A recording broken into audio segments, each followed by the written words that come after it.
하나님을 아는 것을 우리가 표현할 때에 여러분 얼마나 하나님을 알고 계신다라고 말할 수 있을까요? 우리는 얼마나 하나님을 알고 우리의 믿음을 지키며 신앙생활을 하고 있습니까? 인류의 모든 역사를 이루어 가시는 하나님의 계획을 얼마나 알고 있습니까? 우리의 선한 그 걸음 속에 과연 얼마나 우리가 하나님께서 말씀하시는 그 순간순간에 하나님의 그 사역들을 우리가 인식하며 그 걸음을 걷고 있습니까? 세상 사람 누구도 우리가 사는 이 세상이 심판받기를 원하지 않을 것입니다. 그럼에도 반드시 이 땅은 언젠가 심판을 받게 된다는 것입니다. 그 심판에 대해서 누구도 피할 수가 없는데요. 자, 그렇다면 하나님께서 이 땅을 심판하실 때에 그 심판의 대상이 누가 되어지겠습니까? 많은 사람들은 믿지 않는 사람들, 하나님을 모르는 이방인들이다라고 말합니다. 물론 그 말이 맞는 말일 수도 있습니다. 중요한 것은 그러나 믿음의 사람들 가운데에서도 하나님을 믿는 것이 무엇인가에 대하여 제대로 알지 못한다면 아마 많은 믿음의 사람들이 그 하나님의 심판 앞에 세워지지 않겠습니까? 하나님을 믿는 것에 대해 사람들은 저마다의 지식을 가지고 있습니다. 교회를 다니는 것으로 우리가 하나님을 믿는다라고 이해하는 사람들이 있고, 또 착한 일, 선한 일, 여러 가지 많은 구제의 일들을 감당하는 것을 우리가 하나님을 믿는 것이다라고 말할 수 있습니다. 또 어떤 사람은 교회에서 열심히 봉사하고 또 성경 보는 것과 같은 종교적인 그 열심들, 그 행위를 통해서 내가 하나님을 믿고 있다라고 말하는 사람들도 있습니다. 그러나 하나님을 믿는다라는 것의 정답은 우리가 분명 성경 안에서 찾아야 되는 것입니다. 오늘 보면 호세아 4장 6절의 말씀을 보시면 내 백성이 지식이 없으므로 망하는도다라고 말씀합니다. 여기서 말씀하고 있는 내 백성은 이방인들이 아닙니다. 하나님을 철저하게 믿어왔던 하나님의 사람들이죠. 그 하나님의 사람들이 하나님을 아는 지식이 없어서 망한다라고 오늘 성경은 말씀합니다. 따라서 하나님을 믿는다는 이 문제는요, 하나님을 아는 지식이 있느냐 없느냐에 대한 물음으로도 우리 가운데 말할 수 있는 것이죠. 우리는 얼마나 하나님을 알고 있습니까? 우리는 얼마나 하나님에 대하여 지식을 가지고 있습니까? 우리 인생 가운데 대대로 예수를 믿으면서도 1년에 성경 1독 2독 혹은 10독씩 하는 분들도 계십니다. 평생을 살면서 성경을 100독 이상 하는 분들도 계시는데요. 그런 성경적 행위를 통해서 내가 하나님을 안다라고 믿는다면 그것이 어쩌면 우리에게 엄청난 불행을 가져다 줄 수도 있는 것입니다. 그렇다고 해서 성경을 읽는 것이 잘못됐다는 것이 아니라 그 전제가 우리 속에 필요하다는 거예요. 하나님을 알아가면서 하나님의 지식을 우리의 신앙 가운데 세워가면서 그 속에 주어주시는 그 하나님의 말씀을 읽고 묵상할 때 거기로부터 오는 은혜가 있어야 그것이 참된 은혜지, 아무런 하나님에 대한 기대 없이 명목상으로 읽고 그렇게 읽어내는 그와 같은 반복된 행위가 결국 하나님 앞에 옳지 않다는 것이죠. 우리가 하나님을 인식하는 그 아버지에 대한 마음이 올바라야 한다는 것입니다. 옆집 아저씨를 내 아버지라고 믿고 저분을 내가 믿으면 저분의 재산을 나에게 상속해 줄 거야.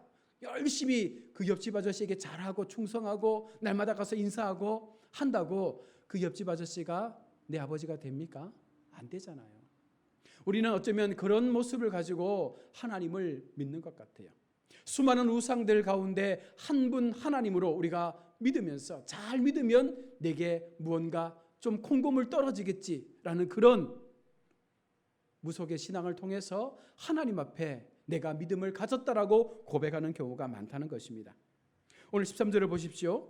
에브라임이 자기의 병을 깨달으며 유다가 자기의 상처를 깨달았고 에브라임은 앗수르로 가서 야렙 왕에게 사람을 보내었으나 그가 능히 너희를 고치지 못하겠고 너희 상처를 낫게 하지 못하리라. 에브라임과 유다가 그들의 병과 그들의 상처를 알았습니다. 그리고는 그것을 치유하기 위해서 선택한 것이 무엇입니까? 바로 야렙 왕에게 갔다는 거예요. 거대한 강국 앗수르에게 찾아가서 오늘 우리가 직면한 이 질병과 이 고통으로부터 당신이 우리를 고쳐주십시오라고 요청을 하고 있는 것이죠. 하나님을 아는 지식이 없는 그 믿음 때문에 그들이 하는 선택은 결국 무엇입니까? 세상에서 얻어질 수 있는 방법을 동원해서 하나님이 아니라 세상의 힘을 가지고 그들의 연약함들을 회복하려고 하고 있다는 것입니다.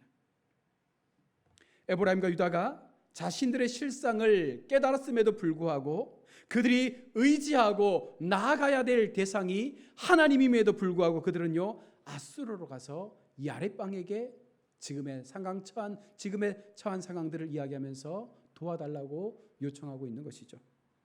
즉 세상의 힘을 의지해서 이 어려움에서 벗어나고자 한 것입니다. 이것이 오늘 우리의 신앙의 모습과도 같다는 것이죠. 여러분, 하나님을 믿지만 사실 우리가 어려움을 당할 때, 힘든 어떤 역경을 만날 때 우리는 우리의 힘을 믿지 않습니까?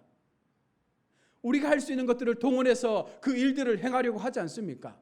3등 하나님이 되어진다는 거예요. 소책자에 보면 3등 하나님에 대한 이야기가 나옵니다. 가장 어려운 상황 속에 가장 먼저 믿는 것이 나를 믿는 거예요. 내가 누군데 나의 힘으로 할 수 있다라는 나를 믿고 해보는 것입니다. 그래도 안 되면 두 번째로 누굴 믿어요?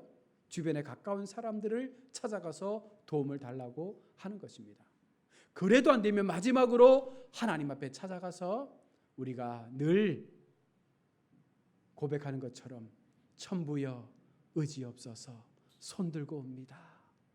주 나를 박대하시면 나 갈 데 없습니다. 주님 도와주옵소서. 이것이 우리가 마지막 최후에 행하는 신앙의 모습인 것이죠. 1등 하나님이 되어야 함에도 불구하고 늘 하나님은 우리의 마지막이 되었던 신앙의 모습이었습니다. 그들의 상처가 여호와로 말미암은 것이기 때문에 세상의 어떤 것으로도 지금 에브라임과 유다의 이 상처를 씻어줄 수가 없는 것이죠. 하나님은 그들 가운데 깨달음을 주기 위해서 이와 같은 상처와 병을 주셨다는 것입니다. 그래서 그들이 깨달았을 때에 그 상처를 보고 그 육신의 질병을 보고 하나님께서 우리 가운데 말씀하시는 하나님의 계획하심이 있구나. 그러면 하나님 앞에 엎드려 기도해야 함에도 불구하고 그들은 여전히 세상의 방법을 추구하게 되는 것입니다. 하나님을 알지 못한 사람들은요, 자신의 상처를 세상의 방법으로 치유하려고 하는 것이죠. 세상의 것만 있으면 이 모든 상처와 병이 낫게 될 수 있다라는 헛된 그 신념 속에서 하나님이 아닌 세상 앞에 그 모든 힘을 쏟고 있는 것입니다. 이것을 하나님께서 깨닫도록 하시기 위해서 그들 속에 말씀하시는 거예요. 하나님을 아는 지식을 가져라. 우리 인생 가운데 하나님을 믿지만 그 믿음으로 끝나는 것이 아니라 그 믿음 속에 우리의 믿음을 더 부유하게 해줄 수 있는 하나님을 아는 지식, 그 하나님께로 돌아오는 것이 더 중요함을 말씀하고 있는 것이죠. 때로는 하나님께서요, 우리가 원하는 것들을 풍성하게 주실 때도 있습니다. 기도할 때마다 응답되어지고 우리의 삶에 어려움 없이 모든 것이 형통하게 되어지는 상황으로 그렇게 만들어 가실 때도 있습니다. 왜 그럴까요? 내가 원하는 것을 얻었다고 해도 그 안에 우리가 누릴 수 없는 참된 행복이 없다라는 것을 깨닫도록 하시기 위한 것이죠. 세상의 모든 것을 다 얻었음에도 불구하고 우리 마음 가운데 평강이 없는 거예요. 그것을 깨닫도록 하시기 위해서 때때로 우리의 모든 기도가 응답되는 경우도 있습니다. 사람에게 있어서 행복은 세상의 것들을 다 얻는 것이라고 이야기하지만, 그러나 하나님께서 말씀하시는 게 무엇입니까? 세상의 어떤 것도 나를 구원할 수 없고 낫게 할 수 없다는 거예요. 그래서 세상 사람들은요, 세상에 많은 것들을 얻어서 행복하게 사는 것처럼 보여지지만 또 다른 세상의 작은 것 때문에 상처 입고 괴로워하고 힘들어하고 그 속에서 고민하며 아파하고 있다는 거예요. 100%의 삶 가운데 90%를 얻었는데 그 10%의 부족함이 내 마음을 아프게 하고 나를 힘들게 할 때가 많다는 것이죠. 결국은 세상으로부터 얻어지는 것들이 결국 우리의 마음을 편안케 할 수가 없다는 것입니다. 오늘 1절과 3절의 말씀을 보시면, 오라 우리가 여호와께로 돌아가자. 여호와께서 우리를 찢으셨나니 도로 낫게 하실 것이요 우리를 치셨으나 싸매어 주실 것임이라. 여호와께서 이틀 후에 우리를 살리시며 셋째 날에 우리를 일으키시리니 우리가 그의 앞에서 살리라. 그러므로 우리가 여호와를 알자. 힘써 여호와를 알자. 그의 나타나심은 새벽빛같이 어김없나니 비와 같이 땅을 적시시는 늦은 비와 같이 우리에게 임하시리라 하니라. 여러분, 이스라엘이 바벨론에게 멸망당하고 포로로 잡혀가게 됩니다. 그제서야 그들은 여호와가 어떤 분인가를 알게 되는 거죠. 모든 것을 잃어버린 후에 이제 실컷 두들겨 맞고 난 이후에 하나님이 누구인가를 깨닫게 된 것입니다. 그리고 여호와께로 돌아가자라고 말하는 것이죠. 전에는 세상의 것이 그들에게는 전부였고 힘이었습니다. 원하는 것을 얻는 것이 복으로 여기며 살아왔던 인생이었습니다. 병과 상처는 세상의 것만 있으면 고칠 수 있다라는 그 믿음 속에서 그 신앙의 시간들을 보내왔습니다. 그러나 그들이 의지했던 것들로 인하여 실패하게 되고 어려움을 당한 후에야 그들은 스스로 여호와께로 돌아가자라는 마음을 갖게 된 것이죠. 이들은 멸망을 받고 고통을 받으면서 살아갈 때에야 자신들이 여호와를 떠난 삶이 얼마나 비참한 삶인지를 알게 된 것입니다. 그래서 여호와께서 우리 가운데 말씀하셨던 그 하나님의 말씀의 시간들을 되짚어 보면서 이것이 우리가 하나님을 몰랐던 과거의 우리의 모습이었음을 그들 스스로가 고백하게 되는 것입니다. 여호와를 알자, 힘써 여호와를 알자. 이것은 그동안 자신들은 여호와를 믿는 것도 여호와를 아는 것도 아닌 백성으로 살았음을 고백하는 것이죠. 그들이 하나님을 알았다면, 하나님을 믿었다면 이와 같은 고백을 할 필요가 없습니다. 결국 그들이 믿었던 하나님은 어떤 하나님이었습니까? 다른 하나님이었죠. 그들 마음속에 믿음은 있었지만 그 믿음은 다른 하나님을 향한 믿음으로 세워져 가고 있었던 것입니다. 성도에게 중요한 것은요, 진심으로 하나님을 믿느냐라는 것입니다. 우리 마음 가운데 진심으로 하나님을 알고 믿느냐, 이것이 우리 마음 가운데 있어야 하는 것입니다. 진심으로 여호와 앞에 나아가 우리의 삶을 살아가고 있느냐. 사실 인간은 여호와를 알 수 없습니다. 저마다 하나님을 안다고 하지만 그 아는 믿음은요, 되게 약한 믿음이죠. 우리가 알고 있는 지식은요, 하나님께서 이 땅을 사랑하셔서 독생자를 이 땅 가운데 보내어주시고 그 예수 그리스도의 십자가의 사건을 통하여 온 인류를 구원하셨습니다 라는 이 정도의 지식으로 우리가 하나님을 안다라고 말하며 살아갑니다. 여러분, 그런데도 불구하고 하나님에 대해서 다 알고 있는 것처럼 우리가 하나님을 향해서 얼마나 부르짖으며 우리의 믿음에 대하여 증거하며 하나님 앞에 우리의 기도의 제목을 올려드렸습니까? 그것이 잘못된 삶임을 알았기 때문에 그들은 하나님을 알자라고 말합니다. 그러나 중요한 것은 여전히 그들 속에 하나님에 대한 분명한 확신이 없음을 통해서 하나님을 알자라는 그 외침 속에서도 이것이 나와는 전혀 상관없는 것으로 들려지는 것입니다. 여호와께로 돌아가자는 이와 같은 하나님의 말씀이 전혀 나와는 거리가 먼 것처럼 들려질 때가 많다는 것입니다. 이 어려운 상황 속에서도 하나님의 그 심판의 채찍 앞에서도 그들은 여전히 여호와께로 돌아가는 것, 그것을 깨닫지 못하며 지금 자신들의 상황을 비탄하며 살고 있는 것입니다. 여러분, 믿음이 무엇인가를 생각하지 않고 믿음이 있는 것으로 단정지어 버리기 때문에 우리가 그렇게 지금 살고 있는 것입니다. 저나 여러분들이 10년, 20년 혹은 1대, 2대, 3대 예수 믿은 것 여러분 자랑하십니까? 어쩌면 그 자랑이 여러분에게 심판을 가져다 줄 것입니다. 중요한 것은 지금 내가 하나님 앞에 어떤 지식으로, 어떤 믿음으로, 어떤 하나님을 향한 삶의 고백으로 우리가 하나님을 바라보고 있느냐에 대한 그 기준이 중요한 것이죠. 믿음 없는 실상을 보지 못하기에 여호와께로 돌아가야 한다라는 그 음성에도 우리가 반응하지 못하는 것입니다. 여호와께로부터 떠나 있는 자신의 실상을 보지 못하기에 여전히 세상을 향하여 우리의 삶의 필요를 채우려고 한다는 것입니다. 하나님은요, 이스라엘에게 그들이 깨닫도록 하기 위해서 수많은 선지자들을 그들 가운데 보내었습니다.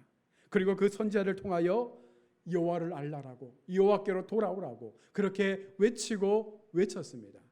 수많은 선지자들의 외침 속에 수많은 사람들은, 믿음의 사람들은 그 음성에 귀를 기울이지 않습니다. 오히려 귀를 닫고 또 다른 세상의 신을 향하여 지금 우리의 병과 지금 우리의 상황에 대하여 고쳐달라고 그렇게 기도하는 잘못된 행위의 모습들을 보여주신 것이죠. 여호와를 향하여 외쳤던 그 음성에 돌아왔던 극히 작은 소수의 사람들만이 하나님께로 돌아와 그들의 죄를 회복하고 다시금 하나님의 그 선한 계획 앞에 자신들이 쓰여질 것을 기도했던 것입니다. 바로 이것이 이스라엘의 남은 자였습니다. 오늘 이 시대도 동일합니다. 속은 믿음이 아닌데 겉만 믿음인 척하며 신앙생활하는 우리의 모습들이 얼마나 많습니까? 이것은 결국 스스로를 속이는 것이요 하나님 앞에 아무런 의미 없는 예배가 되는 것입니다. 겉이 멀쩡하다고 해서 속도 멀쩡한 것 아니죠. 이제 여름이 끝나갑니다. 여러분 수박 잘못 사면 겉은 멀쩡한데 속은 녹아버리거나 허옇게 덜 익거나 한 거 많지 않습니까? 여러분 겉만 봐서 이것이 옳다라고 말할 수 없는 거예요. 여러분 아무리 열심히 교회 출입한다고 해서 아무리 그 사람이 교회에서 직분 가지고 직분의 옷을 입는다고 해서 그 속이 얼마나 하나님 앞에 깨끗하다 말할 수 없는 것입니다. 만약 자신이 멀쩡한 자로 보인다면 그는 분명히 여호와께로 돌아가야 하는 사람이죠. 왜 그렇습니까? 하나님이 찾으시는 사람은 병들고 힘들고 고통 가운데 하나님의 위로하심을 원하는 하나님의 백성들이기 때문에 여러분 우리가 스스로 멀쩡하다라고 믿으며 교회를 출입한다면 우리는요 하나님을 올바로 알지 못하는 사람들입니다. 우리가 얼마나 상처 깊고 병든 자인가를 우리 주님은 보게 하시죠. 그 상처와 병은 세상에 무엇으로도 낫게 할 수 없기 때문에 우리가 하나님 앞에 우리의 모든 것들을 내려놓고 하나님을 의지할 수밖에 없도록 만드시는 것입니다. 성도로 살아가면서 깨달아야 할 것이 바로 이것이죠. 내가 누구인가? 내가 얼마나 하나님의 긍휼이 필요한 사람인가? 내가 얼마나 하나님 앞에 죄를 가지고 살았던 사람인가? 이것이 지금 주님 앞에 얼마나 은혜로서 용서받고 지금 하나님의 의로운 자로 택함받은 인생인가? 그것을 깨닫게 되면 우리는 더 철저하게 우리 자신의 모습들을 내려놓고 오직 하나님만을 바라보는 그 하나님의 자리로 나아갈 수밖에 없는 것입니다. 교회를 찾아와 예배를 드리는 것이 여러분 전부가 아닙니다. 자신의 실상을 보지 못하고 자신에 대한 애통함도 보지 못하고 자신에 대한 죄의 그 실상도 깨닫지 못하며 이 자리에 나와 있다는 것은 결국은 우상을 섬기는 것과 동일한 것입니다. 하나님을 찾는 것이 아닐 수도 있다는 것이죠. 하나님은 우리를 싸매시고 낫게 하시는 분인데 정작 우리 스스로가 하나님 앞에 나는 멀쩡한 존재로 이 자리에 나와 앉아 있다면 그것은요 하나님이 우리를 만져주실 아무런 이유가 없는 것이죠. 세상 어디에서도 고침받을 수 없는 철저하게 병든 자로서 우리가 하나님을 바라볼 때에 그리고 하나님의 그 치료하심과 낫게 하심을 우리가 간절히 소망하는 자로서 하나님 앞에 예배할 때에 그것이 바로 참된 믿음임을 말씀하고 있는 것이죠. 그런 사람들에게 그런 백성들에게 하나님의 기적이 일어나게 되는 것입니다. 하나님은 자비로우시고 인자한 분이시죠. 그래서 우리 스스로가 우리의 약함을 인정하고 우리의 죄악을 고백하고 우리의 삶의 여러 가지 많은 상황들에 대하여 하나님 앞에 그것을 고백하며 믿음으로 이길 수 있는 길을 구할 때 하나님은 우리에게 그 인자하심을 베풀어 주시는 것입니다. 그러나 다른 하나님을 섬기는 자들에게까지 하나님은요 자비를 베풀지 않죠. 동일하게 이곳에서 함께 예배드린다 할지라도 누군가는 그 자비 속에 들어가겠지만 누군가는 그 자비에서 멀어지는 삶을 살 수도 있는 것입니다. 날마다 여호와를 알고 여호와께로 돌아가는 것만이 바로 우리가 하나님 앞에 바로 사는 것이죠. 날마다 여호와를 알고 여호와께로 돌아가서 그 하나님의 은혜 속에 우리의 믿음이 더 견고해지게 세워갈 수 있을 때 바로 그것이 하나님 앞에 우리가 복 있는 자의 삶을 살아갈 수 있는 바른 성도의 모습인 것입니다. 세상의 모든 것은 성도에게는 헛된 것일 뿐이죠. 다만 그것이 하나님의 영광을 위한 도구로 사용되어진다면 그것이 아름다운 모습으로 쓰여지겠지만 나를 위한 나의 영광을 위한 나의 문제를 해결하기 위한 도구로 쓰여진다면 그 모든 것은 헛된 것일 수밖에 없는 것입니다. 사랑하는 우리 성도 여러분, 오늘 6장 2절 말씀을 보겠습니다. 여호와께서 이틀 후에 우리를 살리시며 셋째 날에 우리를 일으키시리니 우리가 그의 앞에서 살리라. 우리가 사는 방법은 하나님 앞에 설 때 사는 것이죠. 하나님의 그 시간 속에서, 하나님의 정하신 그 계획하심 속에서 우리가 우리의 실상을 깨닫고 여호와께로 돌아와 그의 앞에 새롭게 세워져서 하나님의 은혜를 고백하며 나의 마음 가운데 지었던 그 죄의 모습들을 인정하며 하나님의 긍휼이 나의 삶을 붙잡고 있음을 고백할 수 있을 때에, 그의 앞에 설 때에 우리가 살게 되는 것입니다. 여러분, 그 마음으로 우리가 이 땅에서의 삶을 살아가야 하는 것이죠. 헛된 것들에 마음 빼앗기지 말고 힘써 여호와를 알아가고 여호와께로 돌아가는 삶, 바로 여러분 이와 같은 삶의 자리에서 하나님의 영광을 선포하게 될 때에 바로 그와 같은 백성들, 그와 같은 성도들이 모인 교회를 통하여 하나님의 역사는 나타나게 되는 줄로 믿습니다. 우리 마음 점검하시고 우리의 믿음 점검하시고 내가 얼마나 하나님 앞에 무지한 자로 살았는지를 다시 한번 고백하시고 오늘 이 시간 이후로 정말 하나님 앞에 하나님을 조금이라도 분명하게 아는 지식을 통해서 우리의 신앙이 더 견고하게 세워져 갈 수 있도록 기도하며 믿음으로 달려가시는 우리 모두가 될 수 있기를 주의 이름으로 축원합니다. 아멘. 우리 함께 말씀을 기억하시고